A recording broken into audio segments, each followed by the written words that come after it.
Good morning, YTF family. YouTube family. Today, I wanted to take you guys on a sightseeing view of Seattle.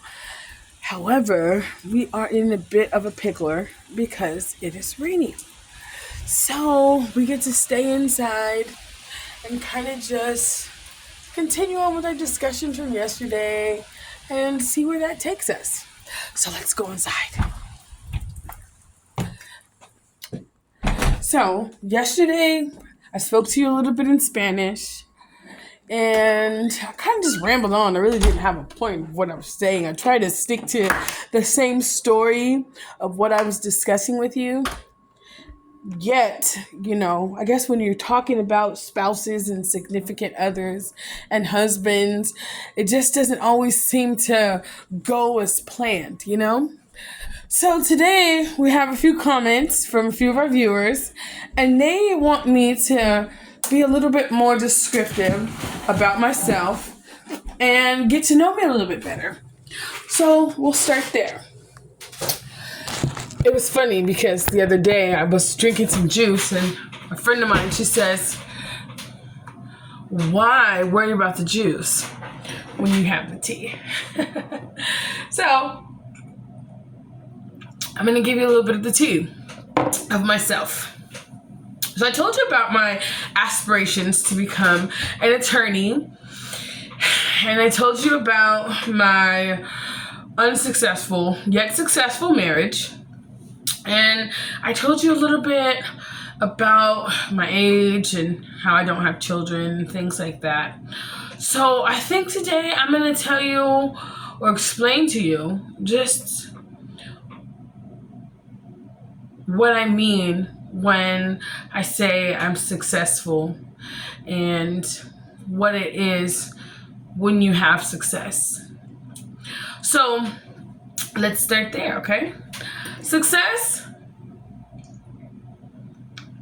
comes in many forms. And when I was in education, and a student of education that is, one of my professors had this wonderful affirmation. And yesterday I said attribute, but I meant to say affirmation. And also, the guy's name was Adam Sandler. That was his name from Spanglish. But anyways, this is a side note, okay? So aspirations and attributes are key components to success, right? And the professor of mine that I had when I was a student of education says, success is not a destination, it's a journey.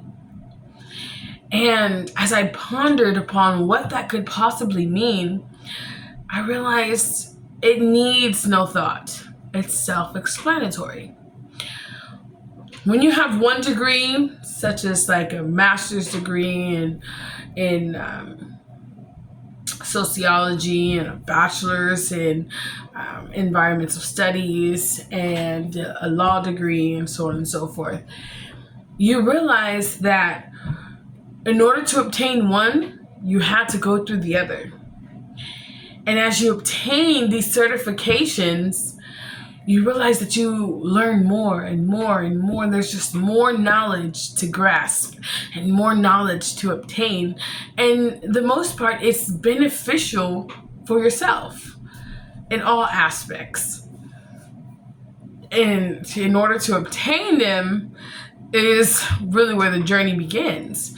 Because a lot of us go through obstacles in life, like challenges with housing, challenges with food retention, challenges with relationships and self-esteem issues and grades, which are very, very important. And all of those collectively affect your performance in the education sector, right?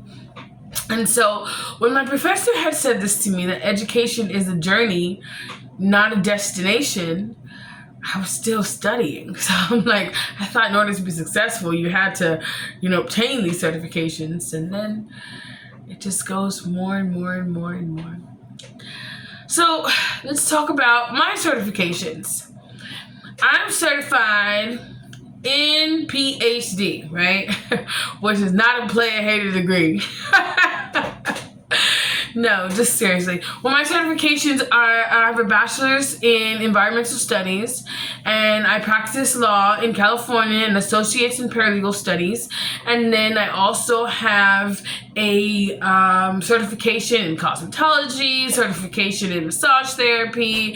I went to Cal Poly and all these other different things. And I actually went to a lot of private institutions and so on and so forth to gain my acrobatical performance degrees, right? And so it's of a magnitude that's a far grandiosity of what we all can begin to fathom. And so that's kind of how it started. At 18 years old, I joined the California Conservation Corps, which is in California, obviously. And it's the core component of conserving Earth. And that's kind of where my environmental study began. And so we work a lot on dealing with current issues. We work a lot with the climate exchange, whether it may be global warming or whether it may be sub-zero freezing weather. You know, we constantly just work on the exchange of climate factors and how that incorporates into our lives as being humans and our carbon footprint, if you will, that we leave on the earth. So it can go from like the dyes we put into our clothing. It can go from like the shaving of the hair off of your skin. It can go down to the clipping of your toenails. And then it can be something minimal as just like the effects of diversities on the environment, as far as like migration, immigration, you know, statuses of why one country's indigenous migrate to another. You know, a lot of it has to do with wars and things as such. However, what causes the war is where a lot of our focuses go. Anyways, just a little bit of a bunch of mumbo jumbo that really no one wants to hear, so we'll skip forward to that. But that's not why we're talking today. Today we are discussing me. And so that's a little bit about myself as far as education goes. And I'm forever evolving. Forever evolving. I absolutely love the United Nations. I absolutely love the American justice system. And I think that it's beautiful in its advantages. And it's a place to where you can begin to take advantage of your opportunity and the perspectives in which you choose to gain, whether it may be a negative advantage or a positive advantage. Nonetheless, the opportunity is still there. So how you choose to grasp it is up to you, you know. So then that says, again, kind of about what we discussed yesterday, and that's character, right? Anyways, so I think today I'm going to answer a few of your questions that you had for me from the comments and a few of the subscribers and viewers. Well, viewers, we haven't reached any subscribers yet. So if you like these videos and you'd like to get to know more about me, subscribe. And we'll take it from there, and we'll get to know each other on a day-to-day basis and see how and where it takes us and what you'd like to see of Seattle, Washington area, and what you'd like to know about the citizens and the people here. So let's go. One of the questions that they asked, that the viewers asked me, was what is my favorite color? And I think I answered that yesterday because I think it's a joke, but I'm just going to answer it again. It is the color purple. The color purple is one of my absolutely favorite colors, and sky blue. I absolutely love sky blue because it expresses what we see here on Earth. And it's funny because it's imagery. So the image that we project here on Earth as far as blues, people think that blues kind of incorporate or have an association to negativity. Like, oh, I have the blues. Yet truthfully, when you have the blues, how I see it, sky blues is like you have the babies, you have the connection to imagery, it's the beginning of formation of life, the blues and the grays and the blacks, you know. So those are my two favorite colors. You also asked when my birthday is. My birthday is March 12th, 1988, obviously, you know, because that makes me 36. And you also asked what happened in my marriage to why we separated. So we can discuss that a little bit more. let's go. Well, my husband and I were separated because of unreconcilable differences. And it had nothing to do with racial ethics. It had nothing to do with morale. It had everything to do with our inability to come to an agreeable term on aspects of our relationship. And he wanted more of one thing. I wanted more of another thing. He spent more time one place. I spent more time focusing on other things. And we just couldn't find a medium for each other. And so because we couldn't make time for each other, we felt like the connection, we were losing it, And so when we separated, it felt better that way. It just felt like, you know what, since we can't seem to reconnect with each other, we've just totally, out of touch. And at that point, we realized that we're stronger as friends than we were as life partners. And so we still remain and have a relationship with each other.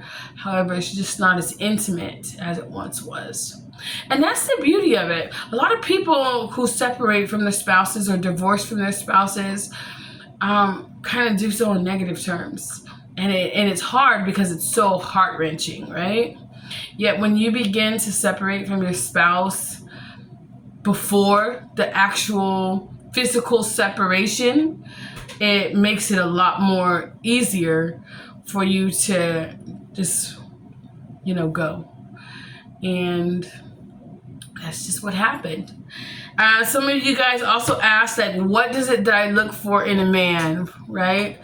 And the question, or the answer to the question is, I don't. I don't look for anything in a man because the contents of their character are physically prevalent in their speech, in their stature, in their charisma, in their characteristics of their presentation, how they dress, and so on and so forth. So you don't really need to go deep down into personality until you actually are interested into that person.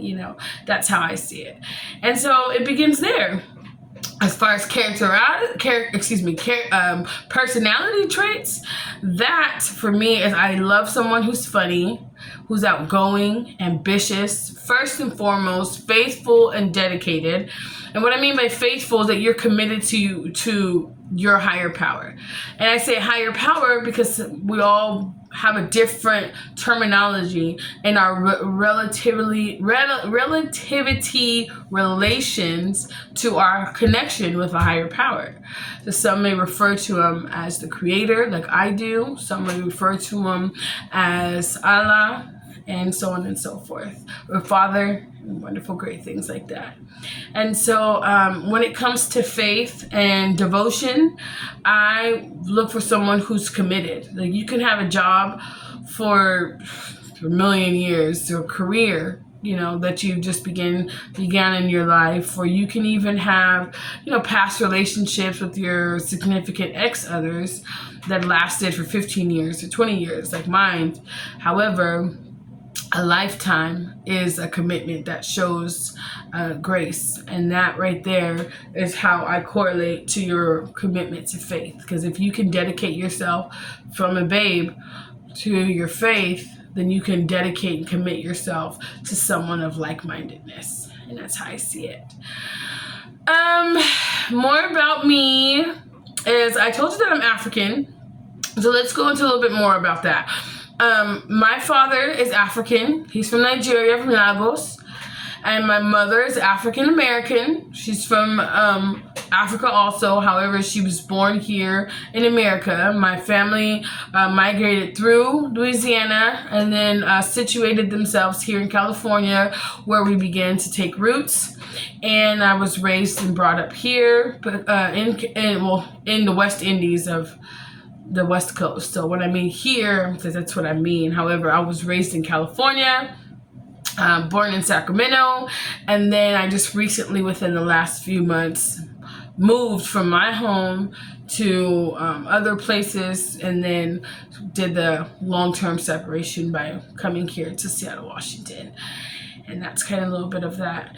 When I say travel, I love to travel. However, the forms of transportation are what's always great to me.